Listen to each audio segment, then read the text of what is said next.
আসসালামু আলাইকুম। ১৩তম অধ্যায়ের নতুন কিছু সমস্যার সমাধান নিয়ে এবং সংক্ষিপ্ত প্রশ্ন নিয়ে তোমাদের সাথে আছি আমি আব্দুল মোমিন জুয়েল।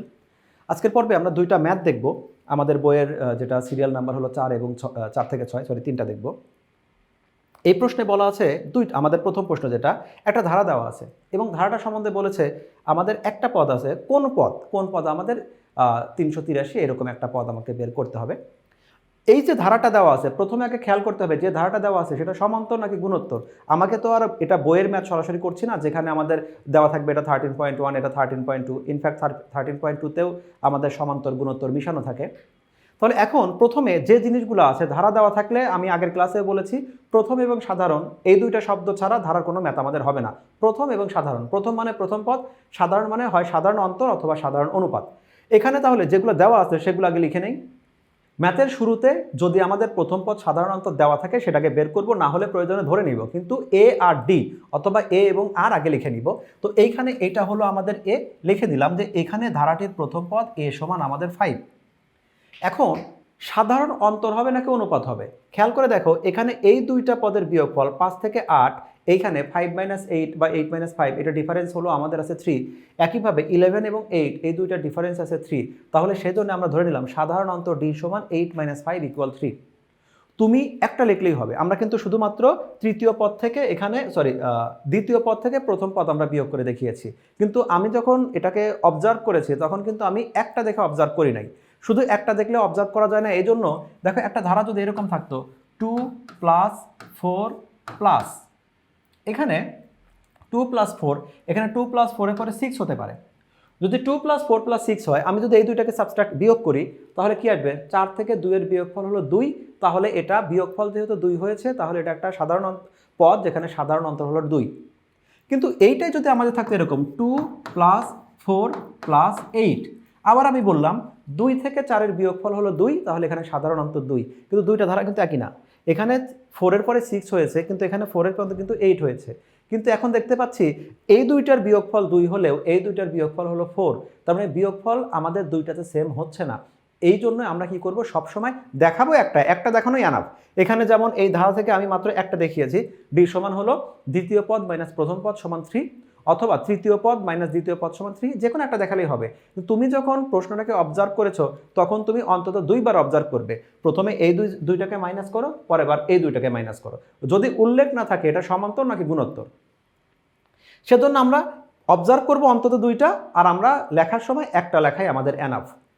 তো এইখানে যেটা শেষ করি, এখানে তাহলে কি ছিল, দুইটার মধ্যে এটা গুণ আকার আসলে বৃদ্ধি পেয়েছে। 2কে 2 দ্বারা গুণ করলে 4 হয়, 4কে 2 দ্বারা গুণ করলে 8 হয়। তার মানে এটা 2 গুণ আকারে বৃদ্ধি পেয়েছে, এটা হলো গুণোত্তর ধারা। আর এখানে হলো 2 করে বৃদ্ধি পেয়েছে, 2 2, তার মানে এটা হলো সমান্তর ধারা। আমরা তাহলে লিখে ফেললাম প্রথম পদটা হলো আমাদের 5 আর সাধারণ অন্তরটা হলো 3। ধারাটার কোন পদ 383, আমি জানি না কোন পদ 383, তো না জানলে তো আমরা ধরে নেই। আমি ধরে নিচ্ছি ধারাটার nতম পদ ধরো 383। তাহলে প্রথমে আমরা কি বললাম, আমি জানি না কোন পদ মানে যেমন এখানে 3তম পদ 11, 2তম পদ 8, কোনতম পদ 383 জানি না, তাহলে আমাদের nতম পদ 383। এই যে nতম পদ 383, এইটাকে যদি আমরা সূত্রে রিপ্রেজেন্ট করি, সূত্রটা কি হবে, সমান্তর ধারা সূত্র হবে। তাহলে এই সূত্রটা হবে হলো a plus n minus 1 into D, এইটা সমান হলো 383, এইটুকু আমরা লিখে নিলাম। তাহলে এইটুকু লিখলাম কি, আগেরটা যেটা ছিল সেটা হলো বাংলা ভাষায় ছিল, ভাষায় nতম পদ, আর এটা হলো সূত্রে nতম পদ। তো এই পদটাকে আমি জানি এই ম্যাথে এর ভ্যালুটা হলো 5, বসিয়ে দিলাম। এই ম্যাথটাতে ডি এর ভ্যালু হলো 3, রাইট সাইড যা আছে তাই থাকবে। তাহলে প্রথমে জাস্ট যেটা চাইছে সেটা লিখলাম, তারপরে মানগুলো বসিয়েছি। এখন আমি যদি চাই তো এই ব্র্যাকেটটা উঠিয়ে ক্যালকুলেশন করে তারপরে এন বের করতে পারি, অথবা এই 5টাকে সরাসরি ওই পাশে পাঠিয়ে দিতে পারি। তাহলে এখানে আমরা লিখতে পারি হলো n - 1 ইন্টু এটা হলো ডি, ডি তো হবে না, এটা হবে 3, তাহলে এখানে কত হবে, এটা হবে 383 মাইনাস এটা হলো 5।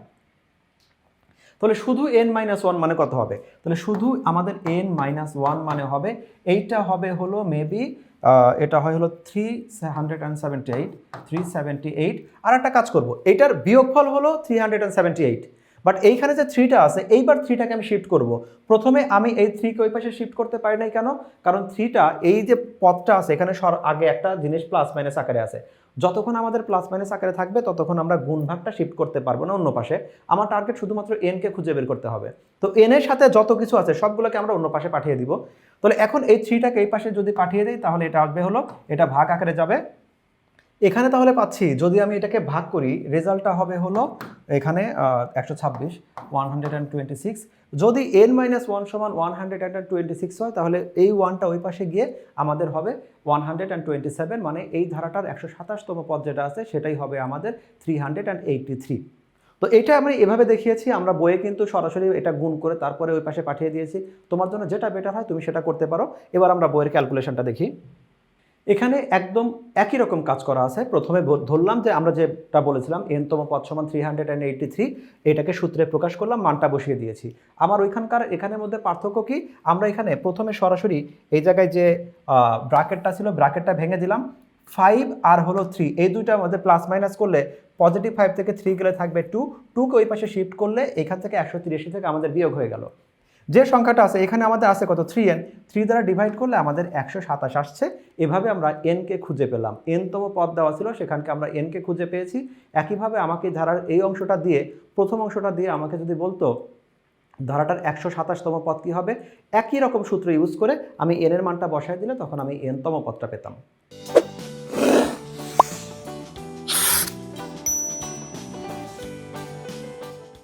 5 নাম্বার প্রশ্নটাতে বলা আছে ফাইভ প্লাস পি প্লাস 17 এই ডট ডট দেওয়া আছে। এই ধারাটা আমাদের ওরা উল্লেখ করে দিয়েছে যে এই ধারাটা সমান্তর ধারা।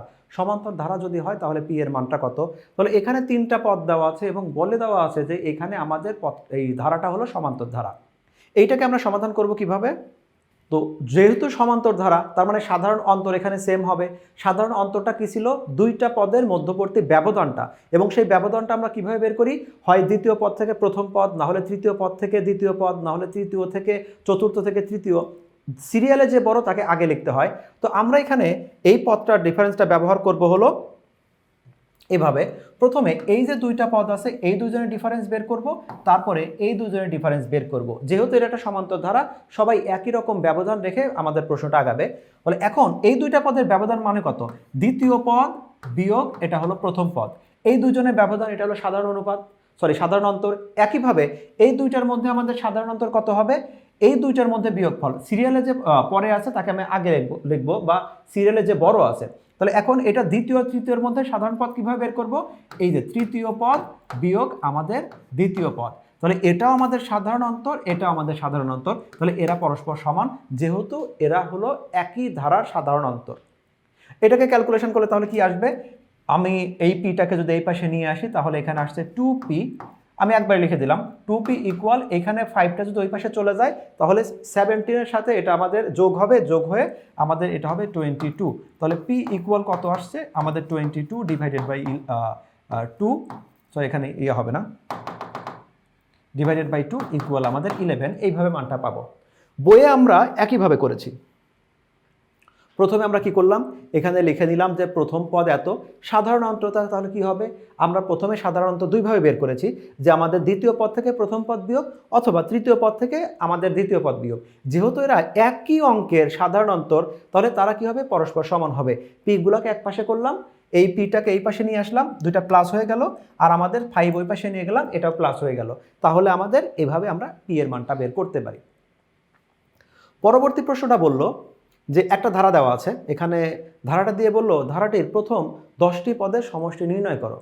তো ধারার অঙ্ক ক্যালকুলেশন কি বললাম, ধারার অঙ্ক মানে হলো প্রথম আর সাধারণ, এই দুইটা ছাড়া কোনো ম্যাথ হবে না।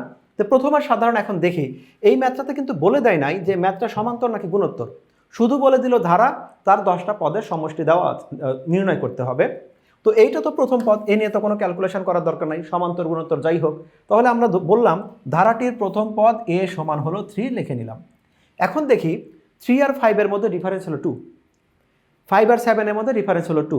যেহেতু আমাদের দুইটা বার ডিফারেন্স 2 আসছে তাহলে এটা একটা সমান্তর ধারা। আমি কিন্তু অবজার্ভ করলাম দুইবার, প্রথমে প্রথম আর দ্বিতীয়র মধ্যে, পরে দ্বিতীয় আর তৃতীয়র মধ্যে। অবজার্ভ করবো দুইবার, কিন্তু লিখবে একটা লেখাই আনাফ। তুমি দুইবার লিখলেও সমস্যা নাই, দুইটা দিয়ে যদি শো করো, বাট একটা লেখাই আনাফ। যে আমাদের এখানে সাধারণ অন্তর, যেহেতু এটা দেখতে পাচ্ছি বিয়োগফল সেম হচ্ছে, তাহলে বলবো সাধারণ অন্তর ডি সমান আমাদের 2 আসছে, এইটুক আসলো। তাহলে আমাদের এই ধারাটা এ পেয়েছি, ডি পেয়েছি, আর এইখানে প্রথম 10টি, এটা কিন্তু তমপদ না, 10টি, তার মানে এখানে আমাদের এন দেওয়া থাকলো। অর্থাৎ এই ম্যাথটাতে আমাদের এ আছে, এই ম্যাথটাতে আমাদের ডি আছে, এই ম্যাথটাতে আমাদের এন আছে, আমাকে এস বের করতে বললো, এস এনটা বের করতে হবে। শুধুমাত্র সূত্রটা বসাতে হবে, মানগুলো বসাতে হবে, বাকি দায়িত্ব ক্যালকুলেটরের উপর ছেড়ে দাও, রেজাল্ট বের হয়ে যাবে। প্রথমে আমরা সূত্র লিখে নিলাম যে আমরা জানি সমান্তর ধারার প্রথম n সংখ্যক পদের সমষ্টি। এই জায়গায় খেয়াল রেখো, আমরা কিন্তু দেখবে সবগুলো সূত্রে এই প্রথম শব্দটা ইউজ করি। মানে একটা ধারা আমি 10টা পদের যোগফল বের করব, ধরো কথার কথা যে আমি 10 থেকে শুরু করে 100 পর্যন্ত যে জোড় সংখ্যাগুলো আছে তার যোগফল বের করব। এখন 10 থেকে শুরু করে 100 পর্যন্ত যে সংখ্যাগুলো আছে এর মধ্যে আমাকে বললো 10টা পদের যোগফল বের করতে হবে। এখন 10, 12, 14, 16, 18 এইভাবে প্রথম কয়েকটার প্রথম 10টার যোগফল যত হবে শেষের 10টা মানে 198, তারপরে 96, 94, 92 ওদের যোগফলগুলো কিন্তু আলাদা। তো এই যে ধারাটা আছে, যে ধারাটা এইভাবে তো ডট ডট দেওয়া আছে, কত দূর পর্যন্ত গেছে আমরা জানি না, তাহলে এইখানে প্রথম 10টার যোগফল যেমন হবে পরের 10টার যোগফল কিন্তু তেমন হবে না। প্রথম দ্বারা বোঝাচ্ছে যে পদটাকে আমরা এ ধরেছি, প্রথম পদ বিবেচনা করেছি, ওইখান থেকে শুরু করে পরবর্তী সব মিলে যে 10টা পদ আছে সেই পদের সমষ্টি, বা 20টা পদ আছে সেই পদের সমষ্টি। তাহলে প্রথমে সূত্র লিখলাম এস এন সমান কত, n/2 × 2a + n-1 × d। সূত্র একদম 100% মুখস্থ রাখতে হবে। এই ম্যাথটা যেহেতু 10টা পদের যোগফল, সুতরাং সমান্তর ধারা প্রথম 10টি পদের সমষ্টি। তুমি এখানে যদি লেখো আমরা জানি এস এন সমান, সুতরাং এস টেন সমান, এভাবে সময়ের স্বল্পতার কারণে তুমি সরাসরি লিখে দিতে পারো। যেহেতু 10টা পদ, তাহলে আমাকে এই এনটাকে রিপ্লেস করলে হলো 10। তাহলে যেখানে এন ছিল সেখানে 10, যেখানে এন ছিল সেখানে আমাদের 10 হয়ে গেল। আমরা এর ভ্যালুটা জানি, এ মানে হলো 3, এবং ডি এর ভ্যালুটাও জানি, ডি এর ভ্যালুটা হলো 2। যে সাইন্টিফিক ক্যালকুলেটরগুলো তোমরা ইউজ করো, শুধুমাত্র এখন ক্যালকুলেটরের মানটা বসায় দিলে, আমরা এখানে দ্বিতীয় নাম্বার যে লাইনটা দেখিয়েছি, তুমি এটা দেখালেও কোনো সমস্যা নাই, না দেখালে কোনো সমস্যা নাই, একদম সরাসরি তুমি 120তে তুমি যেতে পারো। এইটা তুমি মানটা বসাবে ক্যালকুলেটরে, সরাসরি তুমি দিতে পারো, বাট তাড়াহুড়া করার দরকার নাই। সবচেয়ে ভালো হয় অ্যাটলিস্ট এখানে 5 দুগুণে 10 এটা কাটো, এখানে 3 দুগুণে 6, 10 থেকে 1 কাটলে 9 হয়, 9 সাথে 2 মাল্টিপ্লাই করলে 18। এই কটা কথা তো কোনো ক্যালকুলেটরকে টাচ করতে হচ্ছে না। এসএসসি পরীক্ষা দিচ্ছ বা ক্লাস 10-এ বা 9-এ পড়ো, মানে হলো এই ছোটোখাটো গুণভাগ এটা তোমার একদম দুধ ভাত টাইপের। সো এইটুক লিখে দিয়ে তুমি রেজাল্টটা লিখে দাও, আর সময় স্বল্পতা থাকলে তুমি এভাবে 120 দিতে পারো। এভাবে তুমি এই ছোটোখাটো যে ম্যাথগুলো আছে এই ম্যাথগুলো সমাধান করতে পারো, এবং ইনফ্যাক্ট এই ম্যাথগুলো তুমি অলরেডি সৃজনশীলে বা বইয়ের ম্যাথগুলোতে তুমি অনেকবার সলভ করে এসেছো। তো আমাদের সাথে থাকার জন্য ধন্যবাদ। পরবর্তীতে এই তোমাদের প্রিপারেশনের জন্য যত প্রকার সমস্যার সমাধান দরকার, আপডেট প্রশ্নের সমাধান দরকার, সবগুলো নিয়ে তোমাদের সামনে হাজির হব। আজকের মতো এখানেই বিদায়। আল্লাহ হাফেজ।